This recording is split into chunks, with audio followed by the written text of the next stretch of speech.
Hello my wonderful friends, welcome back to my channel and welcome if you're new. My name is Sarsana. Today we're going to be talking about some of the books that I have binged in the past. These books may be long, but you may not feel like you're actually reading and you will be transported into these worlds. There is a variation of genres that I am going to be talking about today. So we are going to be discussing fantasy romance, we are going to be discussing thrillers, contemporary romance, and dark romance. I have really enjoyed these books and you may find one that you might want to pick up as well. So first we are going to be discussing fantasy romance. So I feel like this book is very bingeable. It is short, it is a standalone fantasy romance, and it does pack a punch. It was just like a nice, quick standalone. That is The Scattered Bones by Nicole Scarano. This book is about Sela and Cade. Sela is basically think of her like a maiden, and she is supposed to be giving her body up to this goddess. From a certain age, she has been living in this goddess's castle. She does whatever this goddess wants her to so that she is up to par for whenever the goddess wants to take over her body. Within those rules, there is a rule where she has to stay celibate so that when the goddess takes her body over, she is absolutely pure. But fate has other plans, and Sela meets Cade, and let's just say that she's no longer pure before the goddess can take over her body, and she doesn't want to be taken over by the goddess anymore at this point, and she wants to live her life. Because of this, the goddess ends up basically killing Cade and scattering his bones all over. This book basically tells us the journey that Sela has to take in order to piece him back together. And the ending of this book was absolute perfection. The way this was told, it gave us everything that we needed. I did want a little bit more of Sela and Cade, but it was a really good read. It was a really quick read. And I also read The Rose Bargain by Sasha Payton Smith. This is a newly favorite book of mine that I read this year. This is a Victorian fantasy romance, or a historical fantasy romance, if you will. This story is about Ivy and a certain prince that I'm not going to name because that is a mystery on its own. But basically, Ivy wants to undo the bargain that the queen has put on her sister because her sister cannot remember where she was for a specific amount of time, which tarnishes their family's reputation because everyone thinks that she has been out and about doing very unladylike things. And there is specific competitions that take place in order for certain ladies to take a certain prince's hand. And let's just say that the way these competitions go are very brutal, and if you like The Cruel Prince, it is sort of like that, but it also has trials and sisterhood and friendship that we also get to see, and it is just such a wholesome and beautiful read. The way Sasha Payton Smith wrote this book was very easy to follow. The magic system is very simple, and it just gives Bridgerton Hunger Game vibes, if that makes sense. And it was just a really quick, fun read. And there is another book that is going to be coming out in the series, and I just cannot wait to read it. But this was really fun. I read this in a few days, and when I wasn't reading this book, this is all I could think about. Another bingeable series is Artifacts of Orano's series. I believe that's what this is called. This is Trial of the Sun Queen. This is book 1, but the entire series I read within a week. There are about 4 books in the series. This book is about Lore. She is imprisoned with her siblings at a very young age. Their parents are killed off. In this prison, she just goes through the most horrific things, and she has an opportunity to do something a little bit different when she is put into the Sun Trials to win over the Sun King's heart. And if she becomes Sun Queen, she thinks that she can free her siblings and make some very big changes that will help everyone. She goes through many trials against other women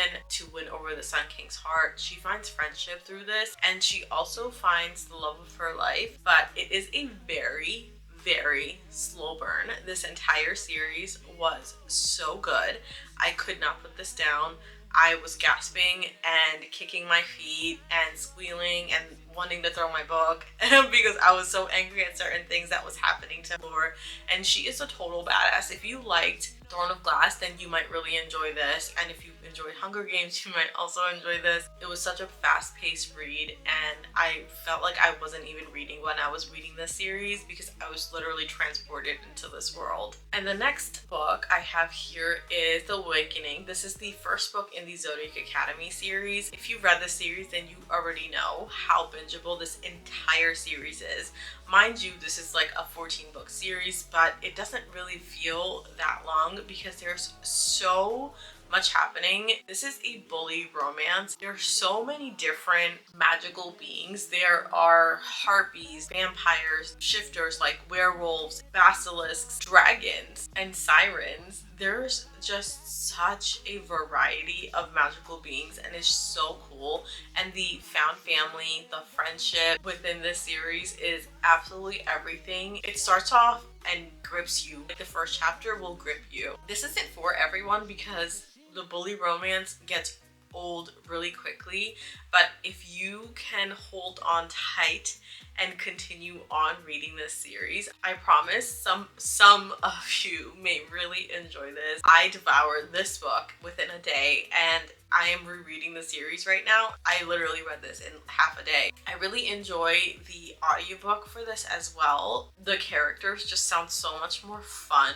with the audiobook, and there's also, I think, like a graphic audiobook for it as well, which I have not listened to. I just listened to the regular one while I read this, and it's just so good. I will always recommend this book to everybody. We have two twin sisters. They are in the mortal realm, and one day a magical being comes to the mortal lands and tells them that they're long lost princesses. They have a big inheritance waiting for them if they attend Zodiac Academy and graduates. They will be able to get their inheritance. And these two girls, they have been going from foster home to foster home, going through the abuse of many different foster parents, and this is their only chance. Right now they are sharing a couch for a bed and just fighting to pay rent and get some food in their bellies. They become so strong. The character developments between Tori and Darcy is everything. Seeing them go through the trials of developing their magic, becoming the true queens of Solaria is such a task because it's so painful to watch them go through some of the things that they go through, but it is also so heartwarming seeing them find their love and the things that they have to go through. I have no more words. Like, it's so good. It's such a great series. It is so impactful, and it's so easy to read. Like, you don't have to sit there and try to figure out how the magic system works, because the Twisted Sisters, Caroline Peckham and Susan Valenti, they like do an amazing job with how they wrote out the world building. Okay, now we're going to move on to the contemporary romance portion of this video. So the first book that I'm going to recommend is Mile High by Liz Tomforde. This is a part of the Windy City series. This is book 1. I love Liz Tomforde's writing. This book got me into sports romance. I still think about this book. Like, all of these books that I'm talking to you about, like, I think about them on a daily basis, and this book is just so good because it discusses some very major topics, and I thought it was really meaningful the way Liz Tomforde wrote it. We are following Xanders. He is a NHL player, and we are following Stevie. She is the flight attendant of this NHL team. There is a lot of like bumps in the road, as you can imagine. Stevie is a girl who loves animals, and if she could, that's all she would do is volunteer at a local shelter that she lives near and just take care of the dogs there. But we gotta pay bills, so she works as a flight attendant. And Xanders, he is known as the biggest player of the NHL team. He's a total badass on the field. He's amazing at his job, but he is lacking in the field where he has a connection with someone. Like, he can get all the girls until Stevie. Like, Stevie wants to go to thrift stores and buy thrifted clothes, where Xanders, he wears $1 million all over his body. And it's really fun seeing those two come together and bring a little bit of each other into each other's lives. They like completely balance each other out. It also shows how the media can affect relationships relationships because people can't understand why Xanders would want to be with Stevie because she is a little bit more curvier. The two worlds colliding was everything. I loved how Stevie owned up to her body and she became such a stronger and more confident person throughout this book. It was really good. This is another one of my favorite books, Dating Dr. Dill by Nisha Sharma. This is the first book I read by Nisha Sharma, and I actually met her in person, and I just love her so much. I love everything that she writes, but this series, Shakespeare Were an Auntie series, this is about Karina and Prim. Karina has absolutely no interest in getting married. All of her family just wants her to get married. Within this culture, at a certain age, you're expected to get married, pop out a bunch of babies, and live happily off into the sunset. But Karina, she doesn't really have an interest in that. She's more career focused. She wants to fix up her car and just live her life and be a happy girl. Karina's dad, he basically gives her an ultimatum that she has to get engaged within a certain amount of time because he wants to sell the house. He has other plans in store, but she's always expected to keep their parents' home after her mom's passing. Because she wants to keep the home, she strikes a deal with her dad to get married or engaged within a certain amount of time, and now she's on the hunt to look for a husband. And somehow she ends up arguing with the host of a show, a TV show called Dating Dr. Dill, and that's where she has a blown up argument with Brim Varma. He is the host of Dating Dr. Dill. Brim doesn't have a romantic bone in his body at this moment. Their argument goes viral, which starts the building blocks of a very chaotic but romantic relationship. The way these two go at each other's throats is so hilarious. I love the sprinkles of culture that we get to experience in this book so much. It felt like watching a Hindi movie. It was just such a good time. It made me feel really nostalgic because this is my culture. It was just everything. I loved everything that Nisha Sharma put into this. Their romance was spicy and heartwarming. The found family was everything, and we also get to see families come together and just become stronger. It was really good. Another book that I really enjoyed was The Nanny by Lana Ferguson. This is a really quick, fast-paced read. This is about a single dad and his nanny. Cassie used to get her funds from OnlyFans. That was her main source of income. And at this point in her life, something happens where she can't do that anymore. Aiden, he was one of her #1 subscribers, and she ends up nannying for him. He recognizes her, but she doesn't recognize him. She doesn't know the faces of her customers, and things get really hot and spicy. It is such a fun time. Cassie is upbeat, outgoing, and a total extrovert, where so Aiden is more conservative. He's all about his kid. Aiden's daughter, Sophie, and Cassie build a really strong bond while she is nannying for Aiden. He just can't stay away from her. He's been having some crappy luck with keeping his nannies, and when she comes along, things just kind of fall into place. It is just such a wholesome and beautiful read. The spice is very spicy, but it's also like not over the top. And overall, it was just such a good read. I still think about this book. It was so much fun. Another series that you're probably going to want to binge read is the Chestnut Spring series by Elsie Silver. This is a cowboy romance. This was my first cowboy romance, and it was everything. This isn't like my #1 favorite from that series, but I'm holding up the first book because the entire series was very bingeable. I think I read each book within a day or two because it was just that good. I could not put them down. It is about the Eaton brothers. So this one is about Rhett Eaton. I think he's the second born. Rhett is a professional bull rider. He is of age where he may have to start retiring, but he's still a badass riding bulls. His reputation takes a hit, and Summer, PR manager's daughter, she is in charge of taking care of his reputation and just kind of making him look good to the public so that he can continue making money off of sponsorships and stuff like that. While she is on the job, she has to basically move on to his property. Things just happen while they're working together, and the way Summer becomes so close with Rhett's family is really awesome. His brothers are so funny, and Rhett's dad is amazing. It is very spicy, but it's also just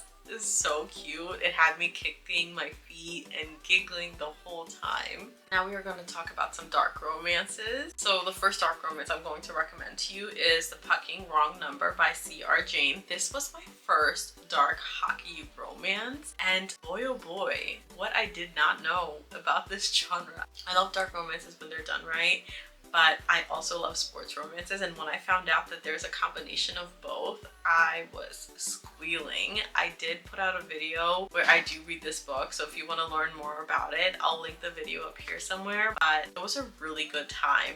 This is about Monroe and Lincoln Daniels. Lincoln is a hockey player. Monroe, she is working her ass off, trying to go to school, make a living, and make something out of her life. She has had a really shitty past, and she's just trying to live a better life. For some reason, she just attracts jerks, so she's just very cautious about dating and stuff like that. One day, Lincoln texts her phone thinking that she is someone else. When he sees her picture, because she's like, hey, I'm not who you think I am, this is me. And after he gets that picture of her, he becomes absolutely obsessed with her, like stalker level obsessed. He is rich, so he has a PI dig up everything that he can about Monroe, and Lincoln just goes feral for her. He does everything he possibly can for her to be all his. It is to the point of psychotic, but I promise you it is so good because this man will do anything. And remember, this is fiction, so that's why it is just so entertaining, because it is fiction. If a real man did this to you, then you should probably call the police. But this was so much fun, and it's very spicy as well, but it's also like a quick and short read. This is the first book in the Fucking Wrong series by C.R. Jane, so yeah, it was a good old time. Okay, this is a new favorite of mine. This book is very thick, but I could not put it down. It was so good. We get the first half where we discuss the couple's relationship prior, and then we get the second portion of it, which is like the current time. So we get like the past and present kind of in this book. And that is No Tomorrow by Carrie Cole. Oh my goodness. I love this book like infinity stars. This is one of my favorite dark romances, and I honestly, this is labeled as dark romance, but I wouldn't label it as that. I would label it as a contemporary romance with a lot of depth, because the mental health representation in this book is so well done. Carrie Cole's writing was so easy to read and follow. I typically don't like reading books that are this thick when it has to do with dark romance or contemporary romances, but I could not get enough. Like, all of these pages was just not enough time with these two characters. This book is about Piper and Evan. Evan is basically homeless, playing a guitar at a park bench with his dog, and Piper is like a 19-year-old administrative office assistant or something like that, and she goes to eat her lunch at this park. She meets Evan and his dog. At first she just sits there listening to him play music and watching his dog and him getting some money from people while he's playing his music on the bench. One day she like gets him food or something like that, and they just end up like talking, and things grow from there. It is a little bit difficult to read the first half of this book because he's homeless, but at the same time he just seems like such a good person, and like everyone is questioning Piper for starting something with this homeless man. Everyone thinks he's dirty and whatever, but Piper has a really big heart, and she sees the goodness in him, and she loves his dog. They just form a great friendship that grows into something a little bit more, and from there things just happen, and there is a lot of confusing things that happen in the first portion of this book. It will make you question like why she's even with him, and it's really frustrating because we're like in Piper's head, so we're feeling and seeing what she's seeing. We're like on board with her. We're like, yes girl, I'm with you there. He is great to you, but at the same time, what the hell is his problem? He's giving us whiplash. As you continue on reading the rest of this book, you will realize what is actually going on, and I didn't expect it. My jaw was on the floor. The way the first half ended was of Evan leaving Piper with his dog, taking his guitar and whatever his belongings are, walking off into the freaking sunset. Now she's a single mom and waiting for him to come back, or, you know, trying to move on with her life. But it's very difficult for her too, because she still has those feelings for him. And one day she finds out that he is a famous musician and making a crap ton of money and everything, and he's never even bothered to come back and look for her or contact her. Oh my goodness, I can't tell you anything else, because the ending of this book was so gut-wrenching, but it was so beautiful. This is such a great book, and this is on Kindle Unlimited, and if you have Audible, then this is also a free book for you to listen to. So if you want to listen to it on audiobook, you can. I feel like everyone needs to read this book. It is toxic, but it is so well done. If you've been on my channel, then I have been recommending this book to everyone in every possible video that I can, and I will never shut up about it. So, you know, if you've already saw me brag about it, you can fast forward. But the Mindfuck series by St. Abbey. This is a 5-book bind-up. It is very thick, but again, it's 5 books. The reason why I say that this is a quick read is because each book is less than 100 pages, I think. This is about Lana Myers. She falls in love with the detective that is hunting her because Lana is a serial killer. Something very dark happened in her past, and that caused her to go onto the path of vengeance, where she takes down the bad men that did the things that they did to her. Because she's become such a skilled serial killer, she has a FBI agent, Logan, going after her. One day, Logan sees this girl, Lana, at a coffee shop, and they start talking, share numbers, and you know, it's like a normal get-together kind of thing, and they fall for each other and they start dating, and it's just so good. This book is so gut-wrenching. The shit that happened to Lana is inexcusable and horrific, but the way that she is such a strong survivor was empowering. I really enjoyed this book. I will forever talk about this. If you haven't read it and you're a dark romance girly and you can handle it, then you really need to pick this up. But definitely check the trigger warnings for this book because it gets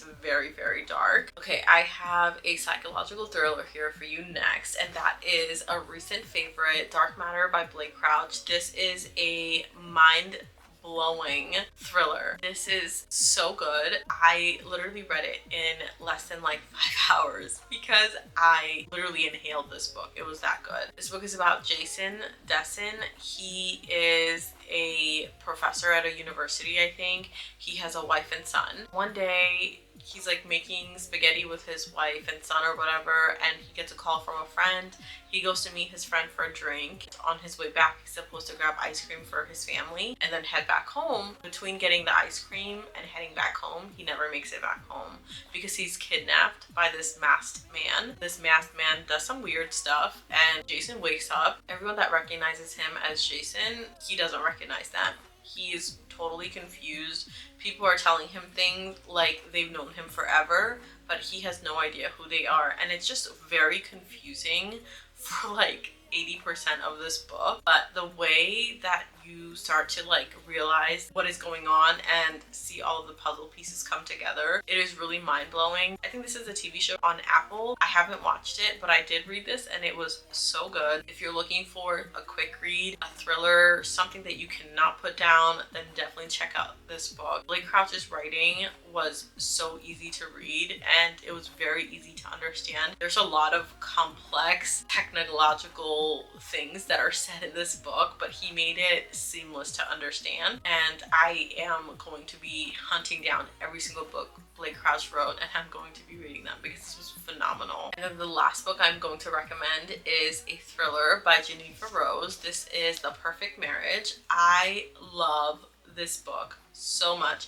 I feel like I could reread it, and I don't reread thrillers. I actually don't have many copies of thrillers physically because I find them very predictable at most times, but this one, it really threw me. I did not know where this was going. This book is about Sarah. She is a lawyer. She ends up defending her husband, Adam, who was found in bed with his mistress, who who was dead. So everyone thinks that Adam killed his mistress. Sarah goes through a lot to defend him. I don't even know what else to say besides for that. Like, if that hasn't caught you, the fact that Adam was found in bed with his dead mistress and Sarah had to defend him, I don't know what else will grip you, because that was some bullshit.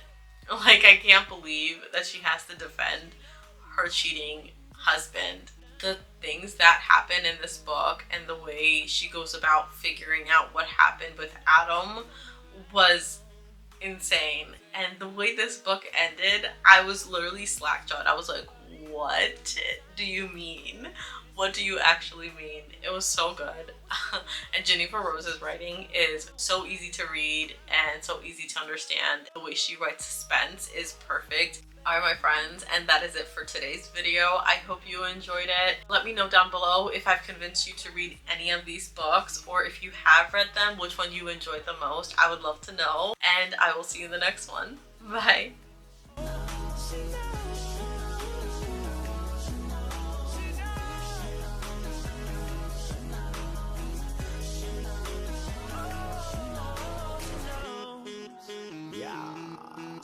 Bye-bye. Remix from the front to the back.